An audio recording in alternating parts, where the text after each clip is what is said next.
Hey guys, I just got back from the United Kingdom recently, and on my last day there at the airport, actually, there's a drugstore in the airport. I saw a product which I think is pretty interesting, and it's something that I've seen marketed ubiquitously across the United Kingdom as well as every country I've ever visited in the European Union, and it's called Alpecin.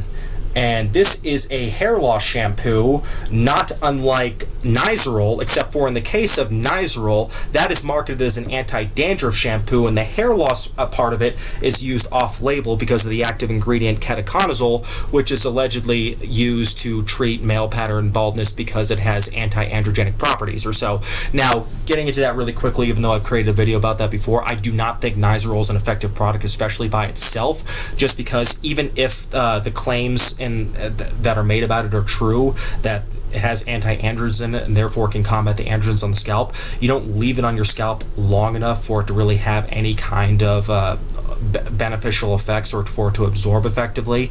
I mean, if you look at like something like Minoxidil, that takes hours to absorb, and if you're taking a shower, at best you're going to leave the Nizoral in your hair for just about like 5 or 10 minutes before rinsing it off. Although there is a Nizoral cream that you can use, and I've never used it before, but that might be more effective since, you know, that would stay on the hair a lot longer than a shower than shampoo, which would just last the duration of the shower. But getting back into Alpecin, this one doesn't beat around the bush. It actually says right there it reduces hair loss, and the commercials say the same thing as well. And I think this is probably the reason why this product isn't sold in the United States, because if they wanted to sell this product in the United States, they'd have to use much more carefully crafted, subtle language, something equivalent to, you know, natural male enhancement, something that implies something without actually directly stating it. Otherwise, they'd have to fear the wrath of the FDA. They'd be able to put it in the market, but there's a good chance that if they made a claim that was not endorsed by the FDA, that'll be taken off the market eventually, especially if the FDA deemed it unsafe for any reason.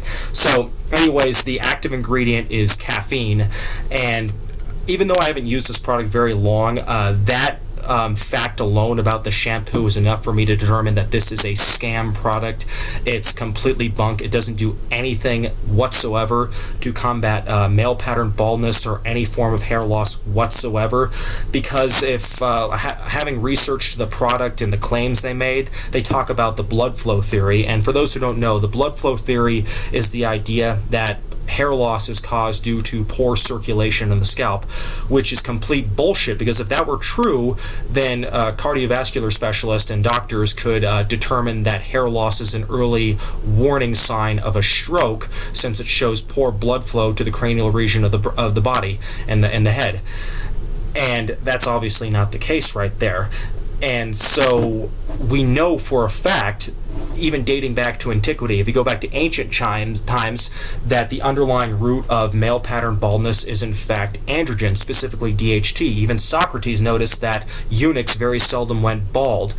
So of course they didn't have the tools in order to figure out the mechanism behind that cause, but as of now, we certainly do know for a fact that DHT is what causes male pattern baldness. So if you want to fight hair loss, you want to make sure that you have some sort of basis to establish a good fight from, and that would mean something to combat DHT. So you have a lot of options. You have alpha-5 reductase inhibitors like Finasteride and Dutasteride. There are experimental topicals which you can use on your research subject, such as RU58841, if for some reason you do not tolerate Finasteride or Dutasteride very well. And you know, you can try other things too, like Minoxidil works, and you know, I don't really recommend Minoxidil since it's such a pain in the ass to use, and it of itself is not a very good standalone treatment. But no matter what you do, you want to make sure you establish that base. You can think of it kind of like strength training.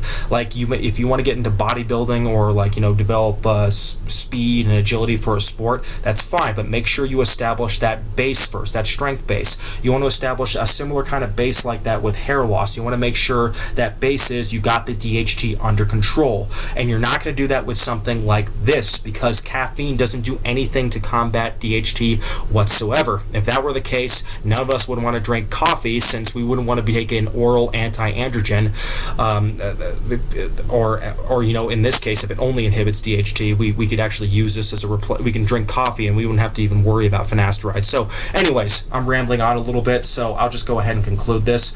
This is a bunk product. but it is actually something I've used a few times, and I can say a few positive things about it.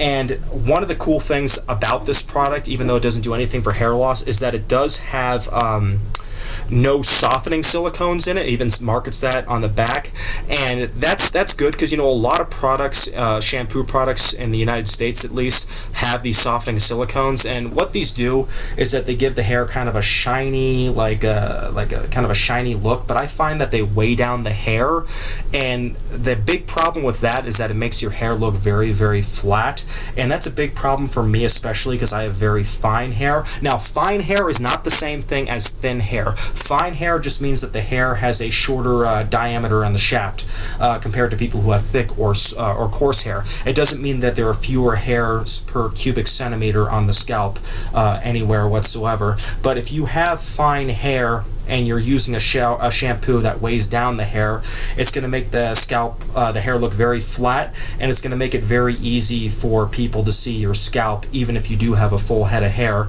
But if you're using a product like this that doesn't have any softening agents in it, then it really tends to volumize the hair after you're done using it and letting it dry. So it does have a pretty good cosmetic effect. I'd compare it kind of like to having bedhead, and that's a look that is pretty agreeable for me. So I will keep using this product, but I probably won't buy it again. Rather, I'll look for like just another shampoo in the United States that doesn't have softening silicones in it in order to get the same kind of benefit. But it's a pretty high quality shampoo. It smells nice. It was pretty expensive. It was £8 when I bought it, and I think that's like the equivalent of like $14 or so. So it's a pretty expensive shampoo, but yeah, when I use up the bottle, I'm not going to buy it again. So yeah, just in conclusion, yeah, Alpecin is a scam. Don't fall for like these snake oils. Make sure that you stick with the tried and true proven methods, and really give Finasteride and Dutasteride a try. I mean, there's a lot of people who are frightened to try these things just because of all the hysterical claims out there on the internet, but you'll find that there is pretty much no drug that doesn't have its share of detractors and people making like the same kind of claims. But just because those people have the loudest voice doesn't mean they represent the majority, and it's important you build up your courage and try these products before it's too late, because when it comes to hair loss, of course, time is of the essence, and if you wait too long, then nothing's going to save you, basically. You may not even have enough hairs for a successful transplant if you wait really, really long, like if you get to a Norwood 4 or 5. So yeah, I just wanted to share my experience with this, and I'm going to be back soon talking about another product I picked up recently, and it's going to be a more extensive video because it's something I actually do have some use for. So stay tuned for that, and thank you for watching.